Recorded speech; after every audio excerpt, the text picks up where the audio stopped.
My name is Linda Wingerter, and I did Misophonia. So I'm going to start this broadly. Tell me about the String Pullers. String Pullers is a third-generation puppet company. It was started by my grandparents in 1950 in West Orange, New Jersey. And I am third generation, so I picked it back up in my 30s. Okay. So I've now been doing puppetry as the String Pullers for 20 years on my own. What led you to come back? I saw some puppets actually by a Maine company. My grandparents did marionettes, and then when I saw this type of puppetry that was called bunraku, which is a direct manipulation puppetry, Right. I fell in love with puppets on my own, Okay.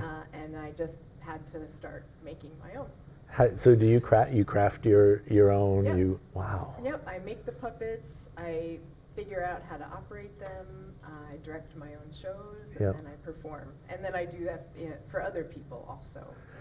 So you said, I will share just off camera when you sat down, you said, I'm not of this world. So you're not from the film world. So how did you make the, not leap, but the evolution from the live shows you were doing in puppetry to using that media as an animated film?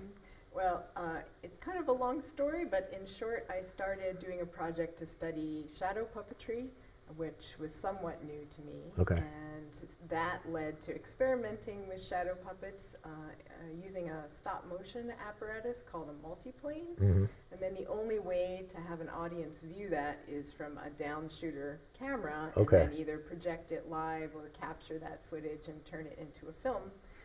So we just started experimenting, seeing what it looked like on film and putting little sequences together. And then during the pandemic, Heather Henson, who runs an organization called Handmade Puppet Dreams, and she is one of the daughters of Jim Henson. Okay. So her initiative is to get A royalty. Yes. Very much royalty, and she has a real interest in helping theatrical puppeteers Okay. transfer their work onto film.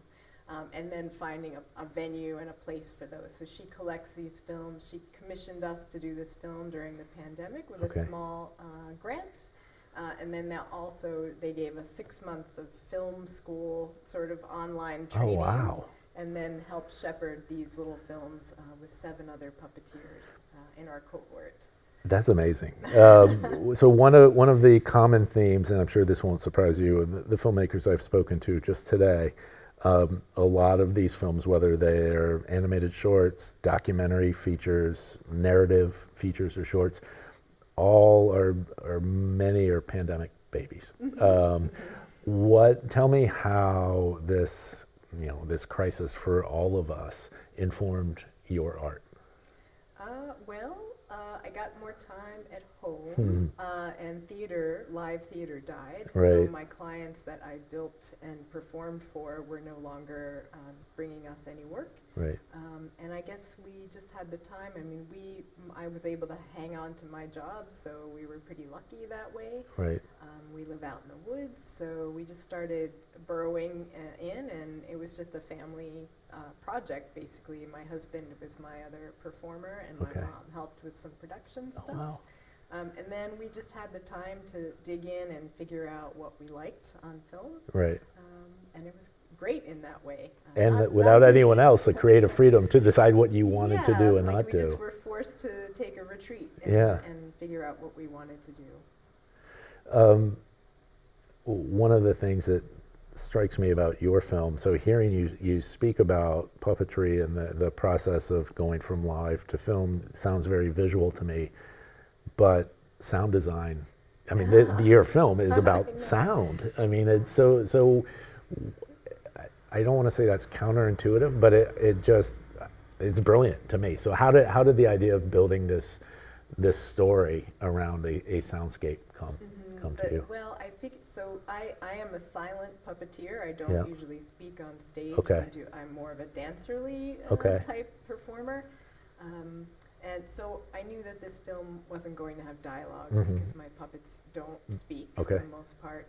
And then just in thinking of the idea of I won't ruin the ending, but of a certain character, Yeah. basically commuting home through a city. Right. I love riding a bus, but I have this condition, I guess, called misophonia. Uh-huh. So just thinking as the story was developing, just in my own experience, that was going to become part of the story, and then it became the story, Okay. the sound. And then as we were building it with the help of Heather and our producers, I realized I was going to have to deal with the sounds. Yeah. And so we just had to figure out how to do that. I never have done sound design, anything. So they helped us find some online resources for things we couldn't capture at the time. Right. And then I had to do some of my own Foley work and learn how to use You did. recorders, and then trying to learn how to mix them. And I know I could learn a lot more, but as our first experiment, I'm pretty happy with the feeling that it gives. Yeah. And then it did end up being a lot more of the movie than I expected it to be. Is that right? So Yeah. it did evolve in that Yeah. way. I kind of didn't know what was going to happen in the process. It's Yeah. just, it unfolded itself to me as we went along. Well, and it seems to me like a story of that time too, Yeah. right? So going from, and this might be a little different for you, your answer might be a little different than that of other first-time filmmakers for you, because you're used to performing in front of a live audience, so you're used to audience reaction. But this film has lived, first within your head and then within the walls of your home in the woods. What is it like now to sit in a darkened theater with other people watching your work? It's so crazy. Yeah. First of all, the puppets are tiny. Yeah. So seeing it on a big screen like this is incredible. It's another to me. world. I like to watch it because I see things that I can't see in my own Yep. puppets. And oddly, I get stage fright all the time, even as a theatrical performer. Interesting. Which, I mean, kind of feeds, I think, the performance. But even when I start to perform recording, I get nervous as if I have an audience. Okay. So I do feel like I'm performing for the future audience. Right. Now I do feel Interesting. their presence. And then coming here and sitting with audiences, it really exciting. Our first show was in a Providence Children's Film Festival. Oh, nice. So our first time seeing it, we saw it with a huge audience of kids. Yep. And they were so reactive. Yes. They were upset about things like a library book going underwater at the end of the movie. And it just living it with them was fantastic. And then here also, we had great audiences. But I'm always nervous. I bet. Well, every I'm time's different. surprised. Every time, because there will be different people. Yeah, and you never know. And I'm like, I hope they like it. So it's been great though. It's much better to make art with people and for people than to just keep it to yourself. Oh, of course. Well, because the audience gets so much from it too, and I think now even more so than pre-pandemic days, because we know what it's like not to have it. That's And right. we've had that absence. So I will come back to the off-camera remark at the beginning. You're not of this world. I think you are. You are now. Do you want to continue to be? Oh yeah, Okay. absolutely. I before I got into puppetry, I was a children's book illustrator. Okay.